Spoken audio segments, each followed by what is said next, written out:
Welcome to the Deep Dive. Today, we're really getting into a fascinating moment, quite high stakes. From recent international news, our mission, essentially, is to unpack a critical decision point. We're talking potential military action. And our source for this is an article from Euronews titled, "Trump Delays Attack on Iran." Yeah, and that title itself, delays, it immediately, jumps out. It's not cancels. It doesn't say considers. It says delays, which, well, it implies the decision was made, things were moving, and then, crucially, it was held back. So we're looking at the situation where, okay, military plans approved, but then paused right at the final hurdle almost. And that specific sequence, that gives us a pretty unique view into decision making at the highest level. Absolutely. So let's dive right into that core finding from the Euronews piece. It's quite stark, really. It says former President Trump approved plans for military strikes against Iran. And let's stress that approved plans part. Like you said, not just thinking about it, not just weighing options. This was, according to the source, actual approval, a specific course of action greenlit. Now, for people following this closely, what's the real difference between that kind of approval and the final command, the go order? That's a great question, and it's really key here. See, an approved plan, that means the nuts and bolts are sorted. Targets, resources, operational details, it's all set. Ready for essentially immediate activation. Forces might be in position. It's potentially moments away from starting. The final execute order, though, that's different. That's the specific command, often verbal right from the top. Yeah. Commander-in-Chief saying go.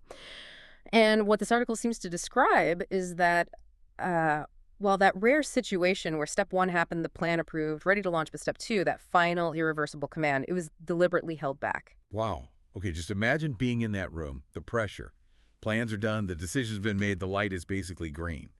But then a pause, right at the last second. What sort of things, what kind of last-minute factors could possibly make a leader hit pause like that when everything's seemingly ready to go? Right, and this is where it gets really interesting, insight-wise, a delay.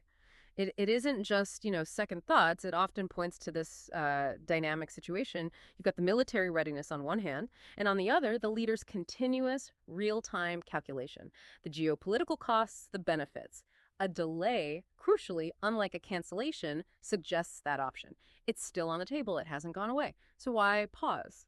Well, it could be anything, really. Late intelligence coming in, maybe a sudden diplomatic feeler, an opening, or even just a sudden shift in how the risk is perceived. Maybe new info about potential casualties or the risk of things spiraling, escalating. That assessment could change right at the 11th hour. And that's very different from canceling it outright. Cancellation suggests, a fundamental rethink, taking the option off the board completely.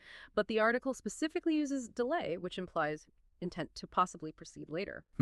So this specific reported action approved plan, then a deliberate hold, it actually tells us quite a bit about how these huge strategic decisions get made. It really underscores that even when everything's planned and approved, the final go for military action it can literally hang fire until the very last second. Exactly. It just highlights that final decision point. It's rarely just a simple yes or no. It's complex. It's a continuous calculation, constantly weighing new factors, potential consequences.